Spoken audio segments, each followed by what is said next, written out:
जम्मू कश्मीर के पहलगाम में बैसरन घाटी पर हिंदू पर्यटकों को निशाना बनाया गया।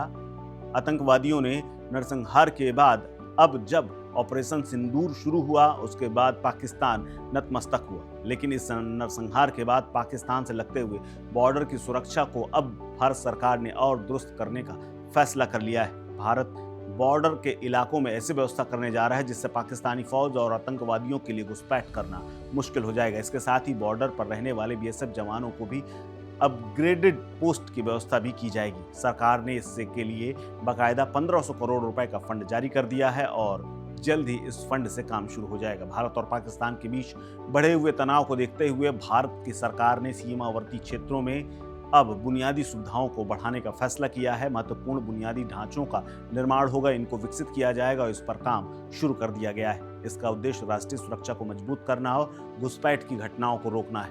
हाल ही में हुई उच्च स्तरीय बैठकों के बाद इस दिशा में गंभीरता से कदम उठाए गए हैं। इसके अलावा फाइनेंस और होम मिनिस्ट्री ने संयुक्त रूप से सीमावर्ती क्षेत्रों में सड़क, बाड़बंदी, निगरानी प्रणाली और परियोजनाओं को जल्द से जल्द पूरा करने का निर्णय लिया है।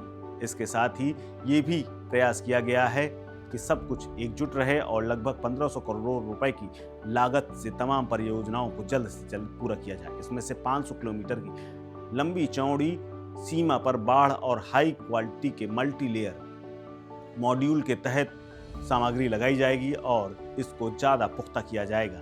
ये कदम राजौरी और पुंछ में हुए हाल के हमलों के बाद ज़्यादा गंभीर और महत्वपूर्ण हो गया है, इसीलिए ये नया फैसला लिया गया है। हाई लेवल एम्पावर्ड कमेटी यानी HLEC ने जम्मू कश्मीर के सांबा, इंद्रेश्वर नगर और कठुआ, पंजाब के फिरोजपुर और आबोहर क्षेत्रों में बॉर्डर को प्रोटेक्ट करने की मंजूरी दे दी है। इसमें बॉर्डर आउटपोस्ट यानी BOPs को मुख्य सीमा से जोड़ने वाली सड़कों का निर्माण भी शामिल है, जिन्हें जल्द से जल्द दुरुस्त किया जाएगा, जिससे सुरक्षा बलों की आवाजाही तेज हो जाएगी और इसके बाद सुरक्षा बल और मजबूत हो जाएंगे। इसके अलावा सीमा सुरक्षा बल यानी BSF के जवानों की सुरक्षा के लिए भी बुलेट प्रूफ सेंट्री पोस्ट भी बनाए जाएंगे, यानी ये पोस्ट ऐसे होंगे जिनमें बुलेट पार नहीं कर पाएगी। इसके अलावा पाकिस्तान के रेंजर्स के द्वारा तमाम तरह की कई बार घटनाएं की जाती हैं, गोलीबारी की जाती है, सीज़फायर तोड़ा जाता है।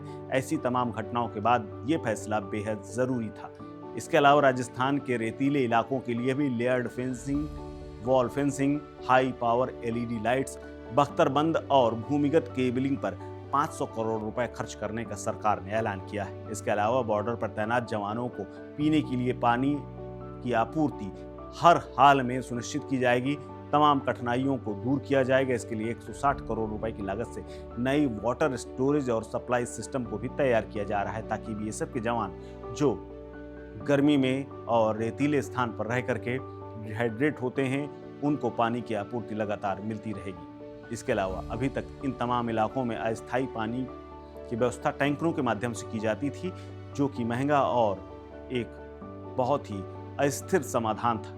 ऐसे में सरकार ने इन प्रयासों को फिर से एक बार लागू करके भारत की सीमा की सुरक्षा की नीति नए रणनीतिक तौर पर बदलाव करते हुए इसमें काम किया जा रहा है। पारंपरिक घुसपैठ के साथ साथ नई चुनौतियों से निपटने के लिए ये पहल सुरक्षा के प्रति सरकार की प्राथमिकता को और दर्शाती है। इन परियोजनाओं के लिए जल्द से जल्द उन्हें लागू करने के लिए सीमावर्ती क्षेत्रों में सुरक्षा की दृष्टि से नई तैयारी भी की जाएगी और इससे नई मजबूती भी मिलेगी। आपको बता दें कि जम्मू कश्मीर के पहलगाम के बैसरन घाटी में आतंकवादियों ने धर्म के आधार पर हत्या की थी और 26 पुरुषों को मार दिया था, जिसमें से एक नेपाली व्यक्ति भी था।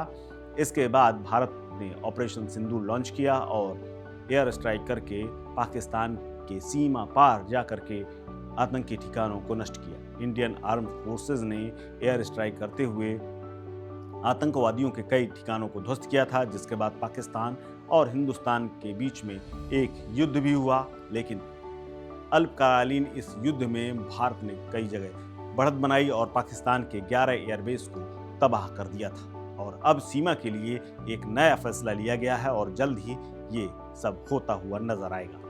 फिलहाल इस खबर में इतना ही। अपडेट्स के लिए बने रहिए वन इंडिया हिंदी के साथ। नमस्कार।